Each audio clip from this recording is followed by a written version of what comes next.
8, 7, 6, 5, 4, 3, 2, 1, and go.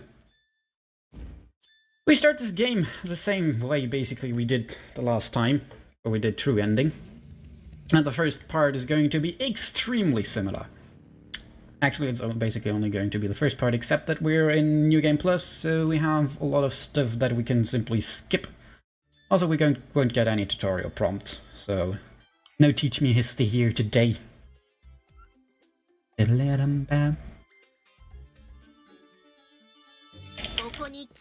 But once again, we go through this tutorial dungeon twice.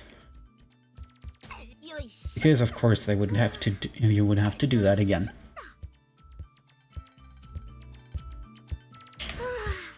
Also, this time the auto splitter is working, so I should be good on the little bit of menuing that I'll need to do for this run.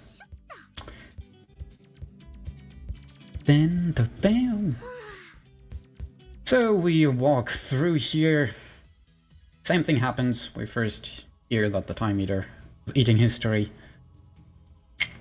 And Segami still doesn't have her memory.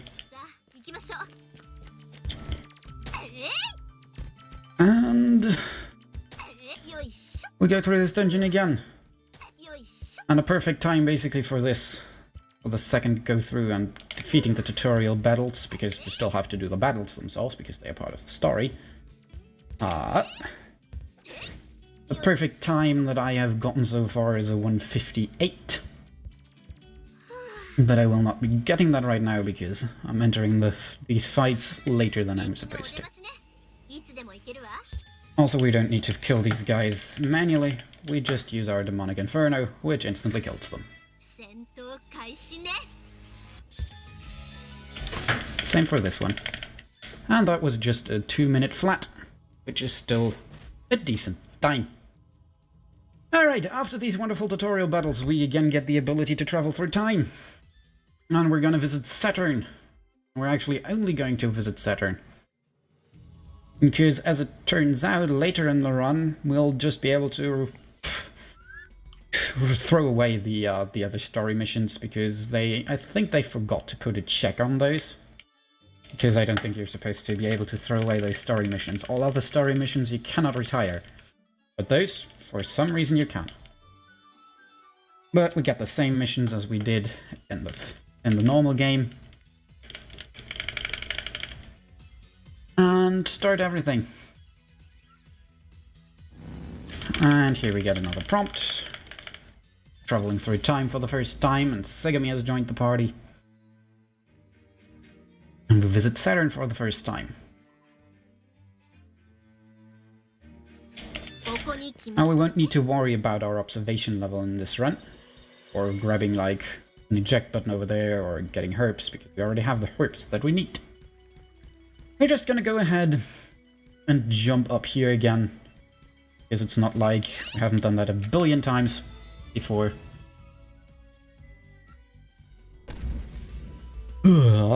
Pow! And here we meet Neptune again. Have a little bit of a discussion, see that Sega Saturn is over there. And it's all weird, because Segami is thinking that she feels like she wants to side with Saturn, who feels bad for her. We can't really help her.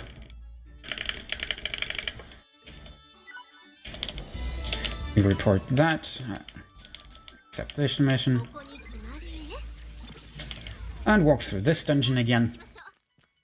And that's basically all we have to do. Walk through the dungeons. And the first chance we get, we're going to show that Time Eater's boss. Because, who needs anything else? Just going to casually kill that Time Eater. Don't need to pick up any items. Also, the bird there was nice earlier during the Mark II run. I think I was talking about that. In this dungeon, the mobs can like be really stupid. And that box bird I also walked right over it. Sometimes it moves past, sometimes it doesn't.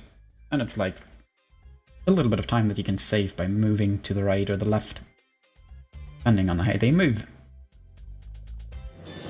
But we skip more cutscenes, because that's what we always do. Have you seen my wallpaper? Ah, that's just the wallpaper that I actually have of the, whatchamacallit,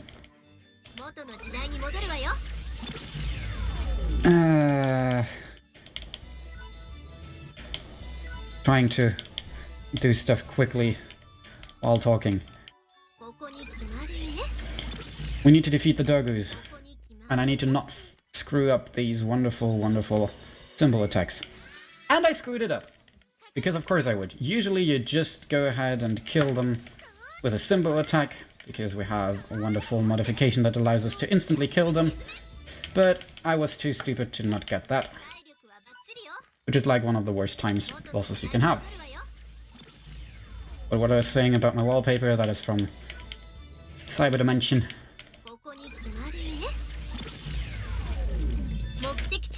That you can get with the game.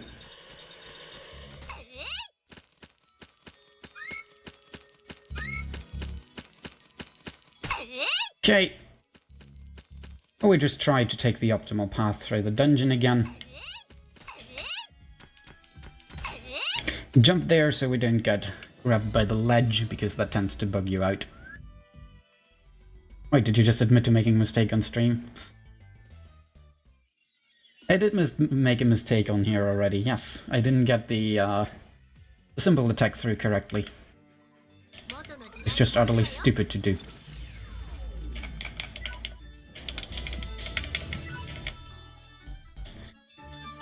And there also had a little bit of unclear...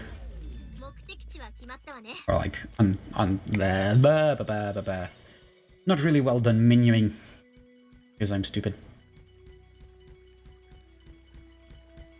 Alright, we get to meet Sega Saturn again over here, which we just take advantage of this corner again and jump up there. It is like part of the RNG, but not, there's no RNG manipulation here. Only pure RNG.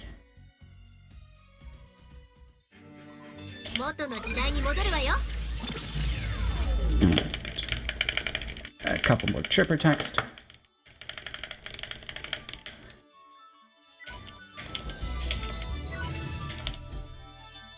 Segami transforms as before. We walk into this dungeon, climb up this wall, and try to take an optimal path through the dungeon. And not jump onto the rope like that, but different fashion if I'm doing it well. Now I need to be careful with the minimap so I don't jump into those enemies. Climb up this wall as well. And get here. Just do it a little bit slower than my PB. Now we're going to come up on the next little bit of RNG. Because we're going to have to do another quest, for which we are going to have to kill bits. We already did that also in the new game True End Run. And this time we can definitely go over the bridge. And if I don't screw it up again, we can just take that symbol attack and hopefully clear the mission on the first avatar that we kill. Now, you might be asking, why am I going to walk past the bit on the right here? That one cannot spawn enough bits to instantly clear the mission, so you need to go over here anyway. And this one has the chance to instantly complete the mission, but it did there. It's amazing, so we're actually going to save more time here again. Not as much as I could have, because I was screwing up the menus.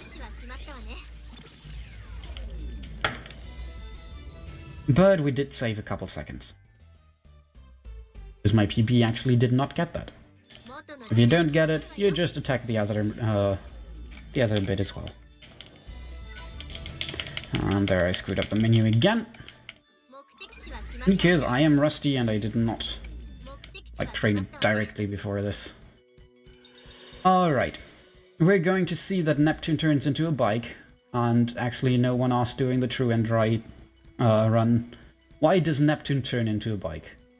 Well, because she can, basically, but the in-game reason is, right here, Neptune tries to, she basically tries to stop us or help us. I'm not quite sure. She knocks us away, and by that fuses with the bike. Because of course she would.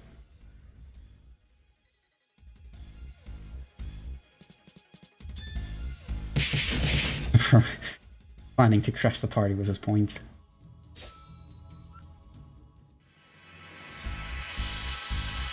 And here, the history starts to disappear. And here, she disappears, and Neptune tries to save us from other stuff disappearing. So she knocks into us as she herself disappears. She gets sucked into the time vortex and gets merged with the bike, which we won't notice until like a little bit later here after we actually came back to the present. There's going to be a prompt here that I want to measure away as quickly as possible. But here we get a couple more cutscenes that just take way too long. Not as long as like the lower cutscenes in Mark II or Rebirth 2, but there's going to be like the most important menu coming up in this speedrun. I'm going to have to go into status, equip for Nep an arc amulet, for Sega Saturn the P2 core, and for Sega Saturn her armor and her weapon. And then I'm going to have to switch the skills for Sega Saturn to her sweep slash and the 3 SP bursts that she has. Then I need to only exit one menu, go into the party menu, where then equip the limit break formation, because otherwise we're going to be limited on the damage that we can do in one attack. And we kind of need to exceed that limit. Defeat the time eater. You get the arc anklet, you get the P2 core, that, and then we get the sweep slash, and then we get the SP burst 1, SP burst 2, SP burst 3, and then we go party, formation, limit breaker, and then you report this quest, accept a story mission, and instantly retire it. Because who needs to visit all this stuff? It's only a waste of time. Do not exit that menu there. And then we get a cutscene here. I lost 3 seconds compared to my PB, considering I was talking. That's acceptable. But this menuing can definitely be optimized a lot. I was still like very slow on there. And now, we basically hope that we get the damage range on the last fight. Because on the last fight, it's actually possible that we do not get into the time range that we need to. Also, Orcless, please get ready on time. Because that is going to come up very soon within the next 30 seconds. Or yeah, pretty much exactly 30 seconds from now if everything goes smoothly. Feel free to post some bless RNG in chat, because like the damage range, as I said, can really screw you over. Okay. I want to use 2 items with Neptune on Sega Saturn here, because she needs to get SP and she needs to have a strength booster applied. So we charge her, we give her the strength booster, we skip Segami's turn, she moves closer, uses sweep slash, and she uses time. That was a 13:25.11 my end. So very well timed. That was just 16 seconds off my PB. I am happy with this run. So, because story obviously matters, we defeat this guy. Because of course we would. Wow, wow, wow, wow, wow.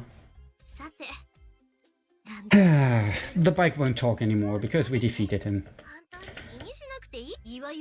And one of the most, like, quotes that I like from this game is going to come up. Segami doesn't want to be sad because she's a strong girl. She wouldn't be sad. She's totally not sad because nothing happened. But yeah, and that's how the history of the world, and the world itself for that matter, was saved. We killed the Time Eater, everything's okay, right? Not like there's much to save in this eternal wasteland of a world I've come to call home. I was never able to find any more information about the Time Eater or Segami though. Maybe if I'd spent my time a bit differently, or solved a few mysteries, different world could have been realized before my very eyes. Just kidding. It's not like there would be any better future if we changed anything how True Ending did. Nothing's different. This is totally the same ending. It's like the same outcome.